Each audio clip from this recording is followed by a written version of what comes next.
मधुबन के बाबा, मधुबन के बाबा मुरली वाले, आपका क्या कहना, आपका क्या कहना। ओम शांति। आज 25 मई 2023 के साकार मधुर महावाक्य हैं।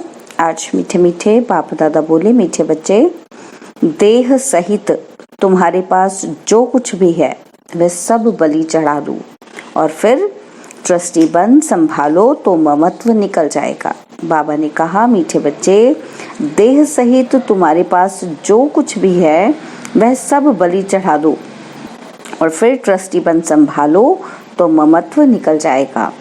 बाबा ने आज पूछा कि हर एक ब्राह्मण बच्चे को कौन सी युक्ति जरूर सीखनी चाहिए, और उत्तर में बाबा कहते, सर्विस करने की युक्ति जरूर सीखो। शौक होना चाहिए कि कैसे सिद्ध करके बताएं कि परमात्मा कौन है। तुम्हें बाप की श्रीमत मिली हुई है कि सेंसिबल बन सबको बाप का पैगाम सुनाओ। ऐसे अच्छे अच्छे पर्चे कार्ड छपवाओ जो मनुष्यों को पता पड़े कि परमात्मा को सर्वव्यापी कहना उनकी इंसल्ट करना है। तुम बच्चे तीर्थ यात्रियों की बहुत सर्विस कर सकते हो। मुरली का गीत है जिसका साथी है भगवान। ओम शांति। बच्चों ने गीत सुना, बच्चे ही इसका अर्थ समझते हैं। बाकी जिन्होंने गीत गाया वह इसका अर्थ कुछ भी नहीं समझते। ना उन्हों के साथ भगवान है, ना उन्हों को ये पता है कि भगवान कब आकर अपने बच्चों को स्वर्ग का वर्षा देते हैं। बाप ने ही आकर बच्चों को सम्मुख में अपना परिचय दिया है। वही बाप अब सम्मुख बैठे हैं और तुम सुनते हो। तुम ही तूफानों को समझते हो। वो लोग तो कैलमिटीज आदि को तूफान समझ लेते हैं। यह तो 5 विकार रूपी माया के तूफान आते हैं। पुरुषार्थ में माया बहुत विघ्न डालती है, परंतु उसकी परवाह नहीं करनी चाहिए। सिर्फ बाबा को अच्छी रीति याद करने से ही तूफान उड़ जाते हैं। बादशाह का बच्चा होगा, उनको यह निश्चय होगा कि हमारा बाबा बादशाह है। इस बादशाही का मैं मालिक हूँ। नशा रहता है। तुम बच्चों में भी कोई कोई को ऐसा पक्का निश्चय है और बाप को अपना बनाया है। अपना बनाना कोई मासी का घर नहीं है। बस मेरा तो एक शिव बाबा, दूसरा न कोई। बहुत बच्चे इन बातों को समझते नहीं हैं, इसलिए माया के तूफान हैरान कर देते हैं और फिर बाप को ही छोड़ देते हैं। दुनिया में भगवान को यथार्थ रीति कोई नहीं जानते। तुम बच्चे असल में शिवालय के रहने वाले थे, अब वैशाल्य है। इस समय मनुष्य बंदर से भी बदतर हो गए हैं। मनुष्य का क्रोध बंदर से भी तीखा है। मनुष्य होते भी ऐसा काम करते हैं, इसलिए उनको बंदर से भी बदतर कहा जाता है। भारतवासियों का सबसे बड़ा दुश्मन कौन है जिसने उनको बंदर से भी बदतर बनाया है? यह कोई नहीं जानते। बाप कहते हैं, तुम दिल रूपी दर्पण में अपनी शक्ल देखो। तुम पहले क्या थे?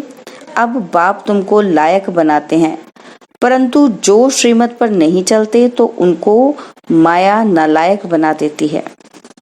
बाप श्रीमत देते हैं कि देह सहित जो कुछ भी तुम्हारे पास है वह सब बलि चढ़ो, फिर तुमको ट्रस्टी बना देंगे, तुम्हारा ममत्व मिटा देंगे।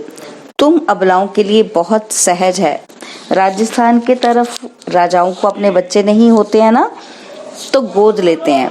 गरीब का बालक अगर साहूकार की गोद में जाता है तो कितना खुश होता है कि हम इतनी प्रॉपर्टी के मालिक हैं।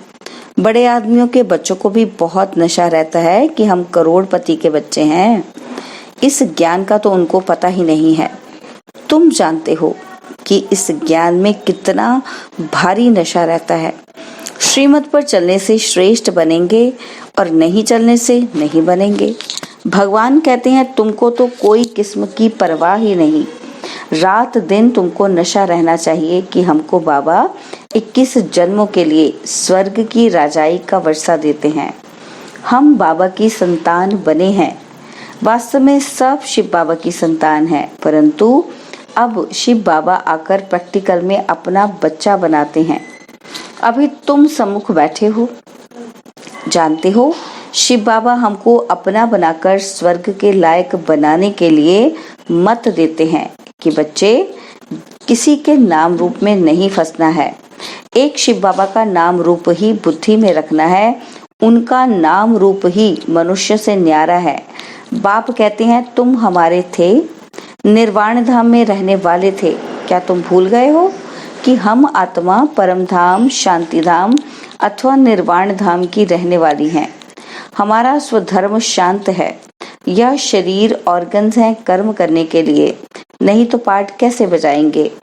हम आत्मा निराकारी दुनिया की रहवासी हैं।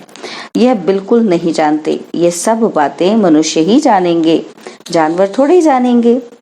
परमात्मा को सर्वव्यापी कह दिया है तो खुद को भी भूल गए कि हम आत्मा हैं।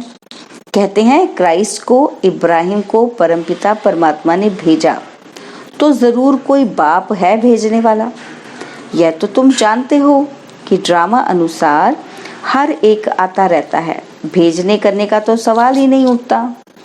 इस समय मनुष्य अज्ञान अंधेरे में है, ना बाप को, ना अपने को और ना रचना को जानते हैं। मैं आत्मा हूँ, ये शरीर अलग है, हम आत्मा वहां से आए हैं। ये सब बातें बाबा ही याद दिलाते हैं और बाप कहते हैं सभी को याद दिलाओ।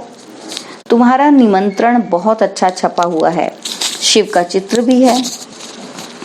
यह बाबा, यह लक्ष्मी नारायण है वर्षा। लिखा हुआ है परमपिता परमात्मा से आकर लक्ष्मी नारायण जैसा बनने का वर्षा लो।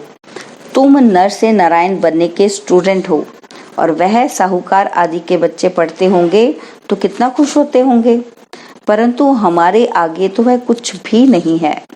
अल्पकाल के लिए मेहनत करते हैं। तुम बच्चे सदा सुख पाते हो, यह भी तुम ही कह सकते हो।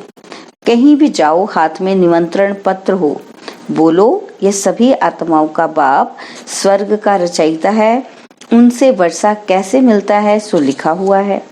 यह निमंत्रण एरोप्लेन से गिरा सकते हो, अखबार में भी डाल सकते हो, बड़े बड़े को निमंत्रण मिल जाएगा। यह एरोप्लेन विनाश के लिए भी है तो तुम्हारी सर्विस के लिए भी है। यह काम गरीब तो कर ना सके, परंतु बाप है ही गरीब निवास, गरीब ही वर्षा पाते हैं। साहूकार तो ममत्व में फंसे हुए हैं। सरेंडर होने में हृदय विदीर्ण होता है। कन्याओं माताओं का इस समय ही भाग्य उदय होता है। बाप कहते हैं इन माताओं द्वारा ही भारत का और साधु संत विद्वानों का उद्धार करना है। आगे चलकर वह सब आएंगे। अभी वो लोग समझते हैं कि हमारे जैसा कोई है ही नहीं।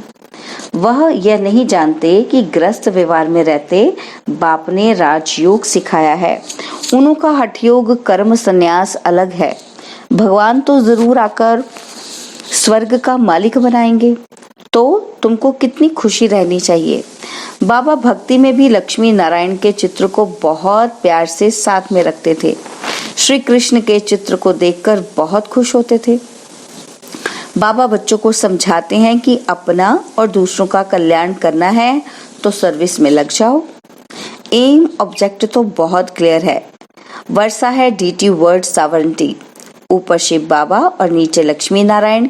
कितना सहज है समझाना, है ना। तो बाबा कहते समझाना तो बहुत सहज हो गया, तो सबको निमंत्रण देना है। बेहद के बाप से स्वर्ग का वर्षा जरूर मिलना है। यहाँ लोग बहुत जाते हैं, वहाँ ये पर्चे जरूर फेंकने चाहिए। कोई कुछ कह नहीं सकता, अगर कोई कहे तो हम सिद्ध कर समझाएंगे कि बाप जिससे स्वर्ग का वर्षा मिलता है उनको तुम सर्वव्यापी कहते हो। बाप कहते हैं देखो ये मेरी इंसल्ट करते हो। मैं स्वर्ग का मालिक बनाता, मुझे फिर भित्तर ठीक कर भी डाल दिया है। अब तुम्हें श्रीमत मिलती है कि ये पर्चे खूब बांटो। अमरनाथ की यात्रा पर झुंड जाता है, वहां जाकर बांटो। इसमें लिखा हुआ है कि यज्ञ तप तीर्थ आदि से मैं नहीं मिलता हूँ, परंतु समझाने वाला सेंसिबल चाहिए। समझाना चाहिए, वह है गॉड फादर। सिर्फ भगवान ईश्वर परमात्मा कहने से पिता अक्षर नहीं आता। गॉड फादर कहने से पिता अक्षर आता है। हम सभी एक फादर के बच्चे ठहरे। परमात्मा सर्वव्यापी है तो क्या परमात्मा पतित हो गया? वह तो है ऊंचे से ऊंचा। उनका यादगार मंदिर भी है। तो बच्चों को युक्ति से सर्विस करने का शौक चाहिए। यात्रा पर जाकर बहुत सर्विस कर सकते हो। वह है जिस्मानी यात्री, तुम हो रूहानी यात्री। समझाना चाहिए कि तुम कहाँ जाते हो। शंकर पार्वती तो सूक्ष्म वतन में रहते हैं, यहाँ वह कहाँ से आए? यह सब है भक्ति मार्ग। तो ऐसे तुम बहुत सर्विस कर सकते हो। भक्त बेचारे बहुत धक्के खाते रहते हैं तो उन पर तरस पड़ता है। उनको बोलो तुम अपने धर्म को भूले हुए हो। हिंदू धर्म किसने स्थापन किया? सर्विस तो बहुत है। बच्चों को खड़ा होना चाहिए। बाप आया है स्वर्ग का वर्षा देने, फिर भी माया नाक से पकड़ एकदम मुंह फिरा देती है। इसलिए माया से बहुत खबरदार रहना है। अभी तुम बच्चे बाप दादा के सम्मुख बैठे हो। दुनिया को थोड़ा ही मालूम है कि बाप सम्मुख आए हैं।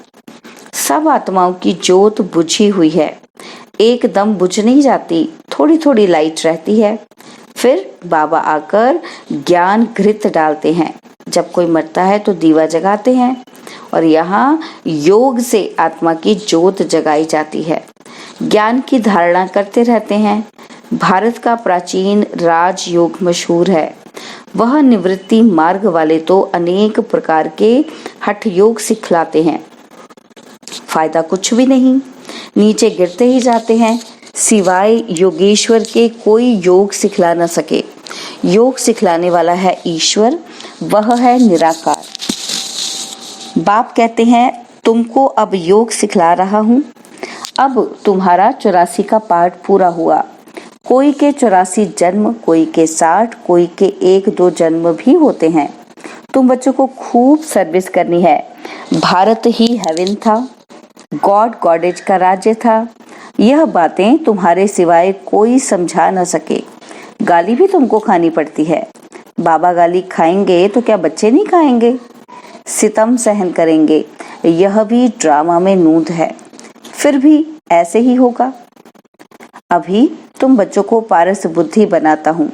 ऐसे बाप को बहुत याद करना चाहिए जो विश्व का मालिक बनाते हैं। कहते हैं बच्चे जीते रहो, स्वर्ग का राज्य लो। ऐसे मीठे मीठे बाप को तुम याद नहीं कर सकते हो?